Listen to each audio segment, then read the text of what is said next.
Hey everybody, how's it going? Welcome back to Copper Jacket TV. So I'm sure by now everybody's heard the big news that the House passed the One Big Beautiful Bill, which contained the HPA, the Hearing Protection Act, and not just some toned down, neutered version that got rid of a $200 for a tax stamp. We're talking about full deregulation from the NFA. Now, obviously, there's still more hurdles to overcome. We have to go through the Senate. The president has said that he is absolutely waiting and willing to sign it. So again, we still have some more hurdles to overcome, and people need to keep putting on that pressure. But this was a massive effort by people all across this country in pretty much every single state. So the HPA is really a product of this community. But did you know that even if this goes through the Senate, gets signed by the president, there are still 9 states, or 8 states plus the District of Columbia, that ban them outright. So today, we're going to talk about what states ban them at the state level and whether or not the HPA can help restore that Second Amendment right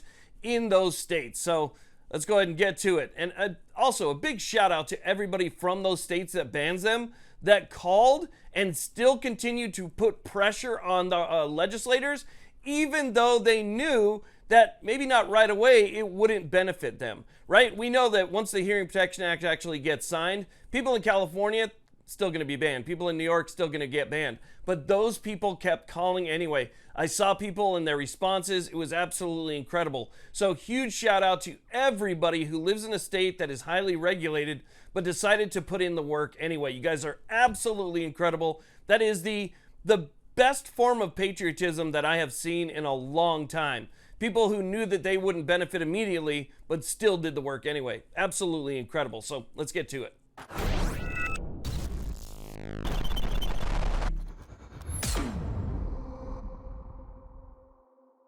Okay, so let's go ahead and dive right in here. Now, I for one was not aware that there were this many states that ban these things outright. I was aware of a few, you know, the regular offenders, California, Illinois, New York. But when I pulled up the full list, I was surprised to see that many names. Now, keep in mind that the NFA itself, as per the Supreme Court, is completely unconstitutional because there has to be a history and tradition of that type of regulation that dates back from the founding to maybe the Reconstruction era. And there is nothing, if you go back in time, like the NFA. Absolutely nothing. And there's nothing that allows for a tax on our rights. And that's basically what the NFA is. It's a tax on our rights. It's a federal registry. It's so much gun control wrapped into one that it is amazing that it has stood for over 90 years. Now, there's so many states that I actually had to print them out so that I wouldn't, forget exactly who they were.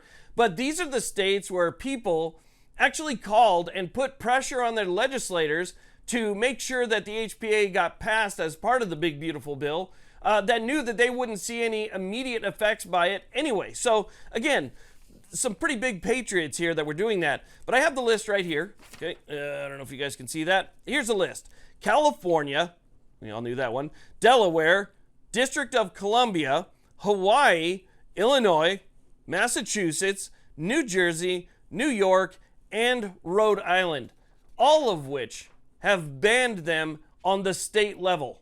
Now, after looking at that list of states that bans them, it begs the question, if the HPA actually gets passed in its entirety and signed by the president and deregulates them from the NFA, is there anything that we could do to deregulate them on the state level in all the different states that we just mentioned? And the answer to that is apparently yes. As a matter of fact, the GOC, the Gun Owners of California, posted earlier today that if this passes and gets signed by the president, this is going to open up new avenues of litigation to restore that right to people in states that have had them banned. Now, keep this in mind. If they are deregulated, they're still going to be treated like arms. You're still going to have to go through a federal background check. You're still going to have to fill out the 4473. You're still going to have to go through that process. But guess what's going to happen once that whole thing takes effect and they're completely deregulated?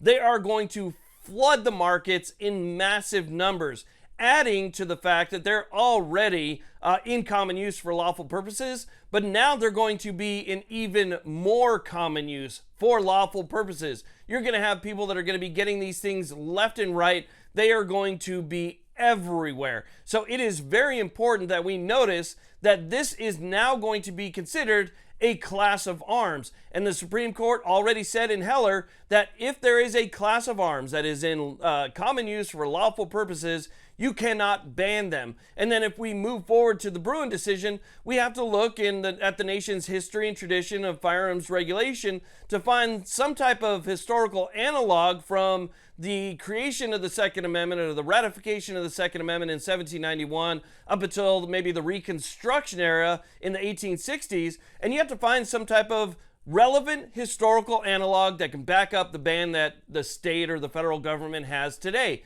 And there is absolutely nothing that you can use for a historical analog. So with that being said, what the passage of the HPA actually does is it opens up the door for new litigation, new lawsuits to be filed in these states challenging their ban on these arms. That's what the HPA will do for states that currently ban them outright. So while they won't see any immediate effect by this, it will allow new lawsuits to be filed in these states. I expect lawsuits to be filed in these states, and hopefully with those new lawsuits we can see rights restored to people who absolutely deserve them. I mean, there shouldn't be a patchwork of Second Amendment laws in this country. We have one. It's the Constitution. We have a Second Amendment. It says that you have the right to keep and bear arms, and that right shall not be infringed. That's the law of the land. Anything else that comes underneath that shouldn't even exist to begin with in the first place.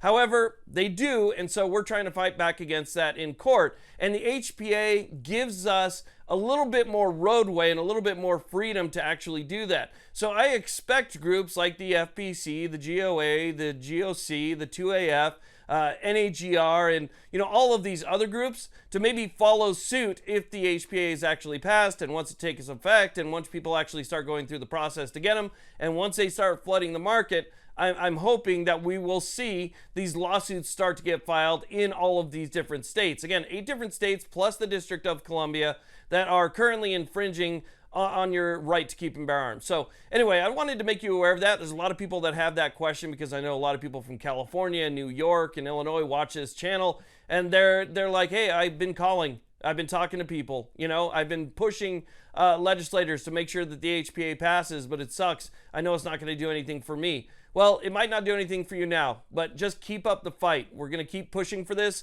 and I think that in the end, we'll end up seeing a victory in states where these things are just outright banned. So anyway, I wanted to let you know about that. A lot of this is based on my opinion, but it's also based on the opinion of people who are actually putting these things out there as well. These big groups that are, making this freedom happen. So again, I wanted to share that with you, and I want to thank you all very much for watching. I really do appreciate it. Please like, subscribe. You all have a great day.